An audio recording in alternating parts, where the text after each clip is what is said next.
হরে কৃষ্ণ ভক্তবৃন্দ, আশা করি আপনারা সবাই ভালো আছেন এবং হরে কৃষ্ণ মহামন্ত্র জপ করছেন। যদি না করে থাকেন, চলুন আমার সঙ্গে একবার বলুন, হরে কৃষ্ণ কৃষ্ণ কৃষ্ণ হরে হরে, হরে রাম রাম রাম হরে হরে। অবশ্যই আপনারা মহামন্ত্রের জপ করবেন। তাহলে চলুন আজকে ভিডিওটি শুরু করা যাক। ওং নমো ভগবতে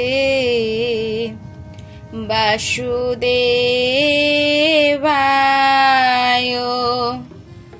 ওং নমো ভগবতে বাসুদেবায়।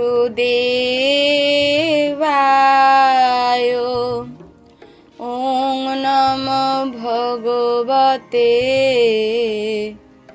বাসুদেবায়।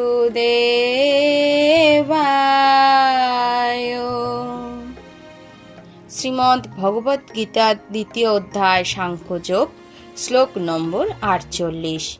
যোগস্থ কুরু কর্মাণি সঙ্গং ত্যক্তা ধনঞ্জয় সিদ্ধ্য সমভূত্বা সমত্যং যোগ উচ্চতে। যোগস্থ মানে কি না, যিনি যোগে প্রতিষ্ঠিত হয়েছেন এমন ব্যক্তি। কুরুর অর্থ হচ্ছে করো। কুরু শব্দ একটা সংস্কৃত শব্দ। এই কুরু শব্দের অর্থ হচ্ছে করো। কর্মাণি অর্থাৎ কি, তোমার কর্তব্য কর্ম। কর্মাণি অনেকগুলো কর্ম। আমাদের তো কর্তব্য কর্ম একটা দুটো হয় না। কর্মাণি বলতে বহু বচনে প্রযুক্ত হয়েছে। তোমার কর্তব্য কর্ম, আমাদের যা যা কর্তব্য কর্ম আছে সেগুলি। সঙ্গম মানে হলো আসক্তি।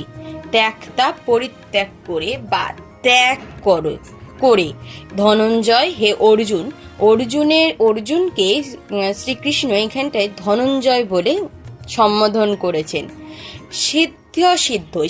সিদ্ধ কথাটাকে ভাঙলে হয় সিদ্ধি আর অসিদ্ধ।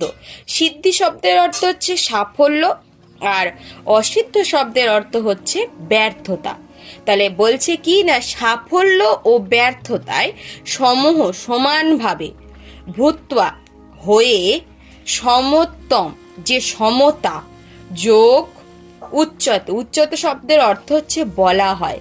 তাহলে এর মানে করলেই দাঁড়ায়, হে অর্জুন, ফল ভোগের কামনা পরিত্যাগ পূর্বক ভক্তিযোগে স্থিত হয়ে স্বধর্ম বিহিত কর্ম আচরণ করো। কর্মের সিদ্ধি ও অসিদ্ধি সম্বন্ধে যে সমবুদ্ধি তাকেই যোগ বলা হয়। তাহলে এখানে একটা যোগের সংজ্ঞা দেওয়া হয়েছে, যে যোগের সংজ্ঞা কি না, কর্মের সিদ্ধি ও অসিদ্ধি সম্বন্ধে যে সমবুদ্ধি, মানে একটা কর্ম করলে সিদ্ধিও আসতে পারে, সাফল্য আসতে পারে, আবার ব্যর্থতা আসতে পারে। এই সম্বন্ধে যার সমান বুদ্ধি আছে বা যে সমানভাবে জানে তাকেই যোগ বলা হয়। ভগবান শ্রীকৃষ্ণ অর্জুনকে যোগে যুক্ত হয়ে কর্ম করার নির্দেশ দিচ্ছেন। আর সেই যোগ বলতে কি বোঝায়? যোগের অর্থ সর্বদা চিত্ত চাঞ্চল্যকারী ইন্দ্রিয় সমূহ সংযম করে একাগ্র চিত্তে পরমেশ্বরের ধ্যান করা। এইবার আপনাদের মনে প্রশ্ন আসতে পারে, আছে পরমেশ্বরটা কে? পরমেশ্বর হলেন স্বয়ং ভগবান শ্রীকৃষ্ণ। আমি আগে অনেক শ্লোকে বলেছি যে পরমেশ্বর হচ্ছেন স্বয়ং ভগবান শ্রীকৃষ্ণ। আর যেহেতু তিনি নিজেই অর্জুনকে যুদ্ধ করতে আদেশ করছেন, সুতরাং সেই যুদ্ধের ফলাফল নিয়েও অর্জুনের চিন্তা করার কিছু নেই। লাভ অথবা জয় হচ্ছে শ্রীকৃষ্ণের ইচ্ছাধীন। সুতরাং সেই যুদ্ধের ফলাফল নিয়েও অর্জুনের চিন্তা করার কিছু নেই। লাভ অথবা জয় হচ্ছে শ্রীকৃষ্ণের ইচ্ছাধীন। অর্জুনের কর্তব্য কেবল শ্রীকৃষ্ণের নির্দেশ অনুসারে যুদ্ধ করা।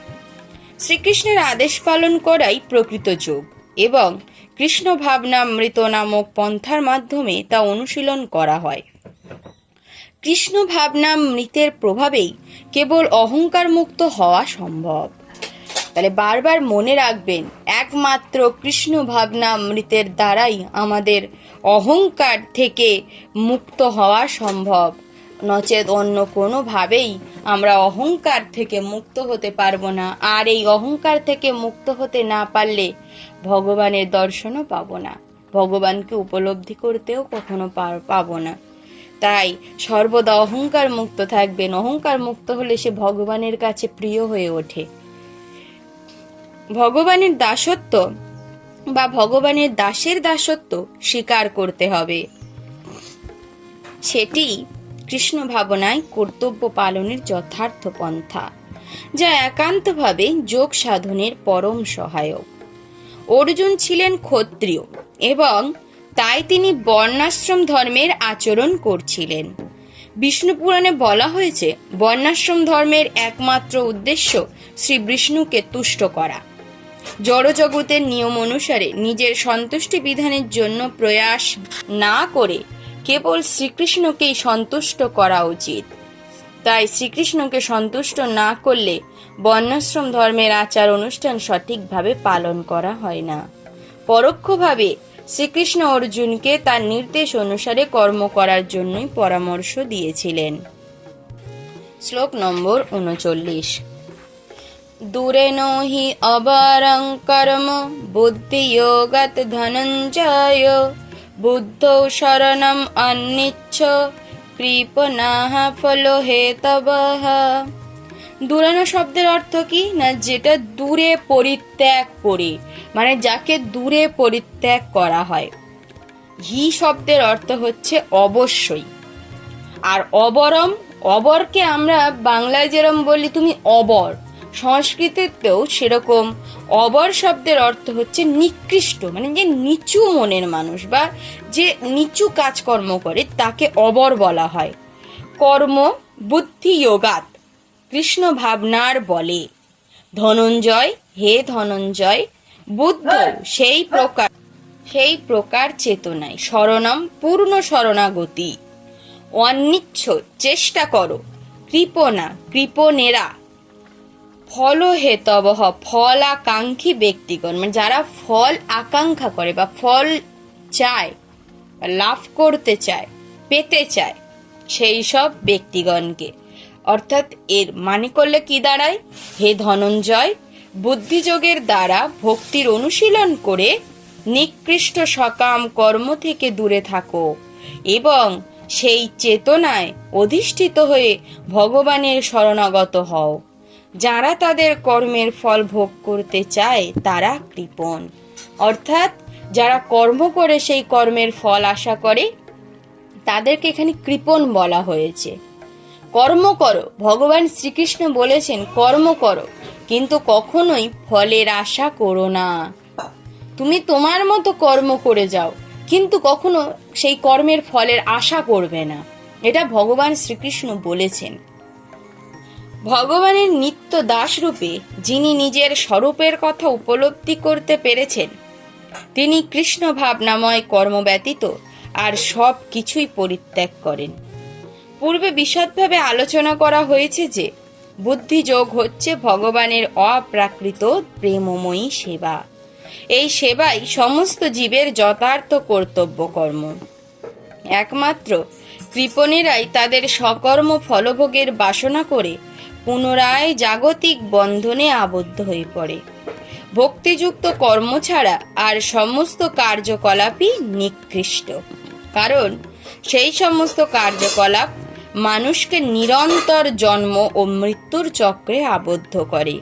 তাই কখনোই কর্মফলের প্রত্যাশা করা উচিত নয়। ভগবান শ্রীকৃষ্ণকে তুষ্ট করার জন্য কৃষ্ণ ভাবনায় ভাবিত হয়ে সমস্ত প্রকার কর্ম করা উচিত।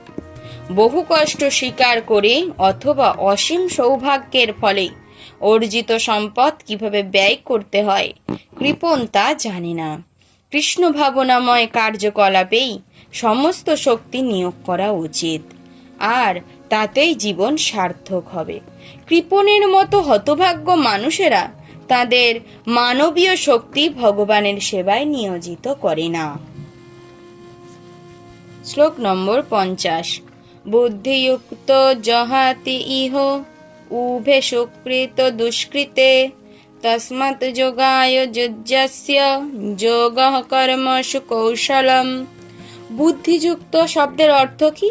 যিনি ভগবানের সেবায় যুক্ত। বুদ্ধিমান মানুষেরাই কিন্তু ভগবানের সেবায় নিযুক্ত হয়। তাই তো বলা হয়, যেজন কৃষ্ণ ভজে সে বড় চতুর। চতুর ব্যক্তি কৃষ্ণ ভজে, কারণ একমাত্র কৃষ্ণ ভাবনার মাধ্যমে আমরা ভগবত ধামে ফিরে যেতে পারবো।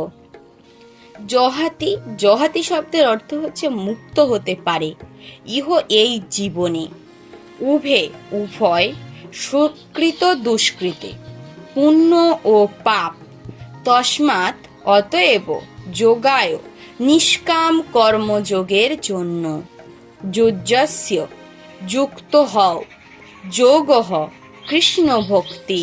এখানে যোগ শব্দের অর্থ করা হয়েছে কৃষ্ণ ভক্তি। কর্মসু, সমস্ত কর্মের, কৌশলম অর্থাৎ কৌশল। যিনি ভগবত ভক্তির অনুশীলন করেন তিনি এই জীবনেই পাপ ও পুণ্য উভয় ফল থেকে মুক্ত হন। অতএব তুমি নিষ্কাম কর্মযোগের অনুষ্ঠান করো, কোনো আশা রেখো না। কর্ম করে যাও, কিন্তু ফলের আশা করো না। যে কর্ম করে আমরা ফলের আশা করি না সেটাই একমাত্র নিষ্কাম কর্ম হয়। আমরা বলি, ভগবান আমি তো এই কর্মটা করে ফেলেছি, আমি তো এত বড় এতজনকে খাওয়ালাম, আমি কি এর কোনো পুণ্যফল পাবো না? সেটা কখনোই কিন্তু নিষ্কাম কর্ম হলো না, সেটা সকাম কর্ম হয়ে গেল। আর একজন অন্যদিকে বলছে, ভগবান আমি আপনাকে সামান্য পরিমাণ পরমান্ন নিবেদন করতে পারলাম, আপনি গ্রহণ করবেন, কিন্তু তিনি কোনো ফলের আশা করলেন না। তাহলে সেটা কি কর্ম হলো? সেটা কিন্তু নিষ্কাম কর্ম হলো। স্মরণাতীত কাল থেকে প্রতিটি জীব তার শুভ ও অশুভ কর্মের ফল সঞ্চয় করছে। এভাবে অজ্ঞতার অন্ধকারে নিরন্তর আচ্ছন্ন হয়ে থাকার ফলেই জীব তার স্বরূপ ভুলে গেছে, যে সে কি করতে এসেছিল, ভগবানকে কি কথা দিয়ে এসেছিল, আর কি করছে পৃথিবীতে এসে। আমরা সবাই ভগবানকে কথা দিয়ে আসি ভগবত ধাম থেকে, যে ভগবান আপনি আমাকে পাঠান, আমরা যাব, গিয়ে আপনারই নামের প্রচার করব, তোমাকেই ডাকবো, সবাইকে বলবো তোমার কথা। কিন্তু আমরা কি করি? আমরা পৃথিবীতে আসি, এসে নিজেদের ইন্দ্রিয় সুখ ভোগে ব্যস্ত হয়ে পড়ি, ভগবানের কথা আর মনে রাখি না। অত আর সময় কোথায় আমাদের ভগবানের কথা মনে রাখার? নিজেদের ইন্দ্রিয় তৃপ্তিই ঘটছে না, তার জন্য এত অশান্তি, হানাহানি। আমার ভগবানকে কে দিচ্ছে? নিজেরই খাবার জুটছে না, আবার ভগবানের খাবার কে দিচ্ছে? কিন্তু আমরা এটা ভুলে যাই, যদি ভগবানকে খেতে দিই তিনিই আমাদের খাবার জোগাড় করে দেবে। ভগবান বলেন, যদি তুমি আমাকে বিশ্বাস করো প্রথমে আমি তোমার সর্বনাশ করব। তাই তো যারা কৃষ্ণ ভক্ত হয় তারা অত্যন্ত গরিব হয়, তারা অত্যন্ত কষ্টের মধ্যে দিয়ে জীবন যাপন করেন। ভগবান তো পরীক্ষা নেন যে তুমি কত বড় ভক্ত আমার, আমিও দেখি যে এত কষ্টের মধ্যেও তুমি আমাকে ডাকো কিনা, আমাকে তুমি মনে রাখো কিনা, আমিও দেখি তুমি আমার কিরকম ভক্ত, যে শত কষ্টের মধ্যেও তুমি আমাকে ছেড়ে যাও কিনা। যখন তার সমস্ত পরীক্ষায় উত্তীর্ণ হওয়া যায় তখন ভগবান বলেছেন, তারপরেও যে আমাকে বিশ্বাস করবে তার হব আমি দাসেরও দাস, তার আর কোনো কষ্ট আমি পেতে দেব না। তাহলে আগে পরীক্ষায় উত্তীর্ণ হও, তবে না তুমি ফল ভোগ করতে পারবে। আমরা সবেমাত্র ভগবানকে ডাকি, আমাদের জীবনে কোনো কষ্ট হলে ভগবানকে ডাকবো না, কি করে উনি আমার জন্য? যার আছে তাকেই দেয়, আমাকে দেয় না। আমি এত গরিব তাও আমার দিকে দেখে না, অথচ দেখো যে বড় লোক তাকেই ভরে ভরে দিচ্ছে। তাই তো করি আমরা, কিন্তু ওখানেই ভুল। আমরা কষ্টে আছি মানে ভগবান আমাদের পরীক্ষা নিচ্ছে। এই পরীক্ষা থেকে আমাদের উত্তীর্ণ হতে হবে, প্রথম স্থান অধিকার করতে হবে পরীক্ষায়, তবে তো আমরা ভগবানের ভক্ত। এই অজ্ঞানতা থেকে নিষ্কৃতি পাওয়ার উপায় হচ্ছে ভগবদ গীতার নির্দেশিত ভগবানের উপদেশ হৃদয়ঙ্গম করে তার সেবায় নিজেকে সম্পূর্ণভাবে উৎসর্গ করা। তাহলে আমাদের অজ্ঞতার আবরণ উন্মোচিত হবে এবং জন্ম জন্মান্তরের কর্ম ও কর্মফলের শৃঙ্খলিত শাস্তি ভোগের কবল থেকে আমরা মুক্ত হতে পারব। তাই সমস্ত কর্মফলের প্রক্রিয়াকে পরিশুদ্ধ করে তোলার পন্থাস্বরূপ কৃষ্ণ ভাবনাময় কর্মে নিযুক্ত থাকতে অর্জুনকে পরামর্শ দেওয়া হয়েছে। ওম সর্বে ভবন্তু সুখিনা, সর্বে সন্তু নিরাময়া, সর্বে ভদ্রাণি পশ্যন্তু, কশ্চিৎ দুঃখম আপনুয়াত। ওম শান্তি, ওম শান্তি, ওম শান্তি। হরে কৃষ্ণ কৃষ্ণ কৃষ্ণ হরে হরে, হরে রাম রাম রাম হরে হরে। শ্রীমদ্ ভগবদ গীতা যথাযথ কি জয়। শ্রী প্রভুপাদ কি জয়। অনন্ত কোটি বৈষ্ণব বৃন্দ কি জয়। হরে কৃষ্ণ ভক্তবৃন্দ, ভিডিওটি যদি ভালো লেগে থাকে একটি লাইক করে দেবেন এবং চ্যানেলটিকে সাবস্ক্রাইব করে বেল আইকনটি অল করে রাখবেন, যাতে আপনারা ধীরে ধীরে ভক্তিপথে অগ্রসর হতে পারেন এবং আপনাদের বন্ধুদের কাছে বা আরও ভক্তদের কাছে ভিডিওটি শেয়ার করে দেবেন, যাতে তারাও শুনে উপকৃত হন। হরে কৃষ্ণ, ধন্যবাদ।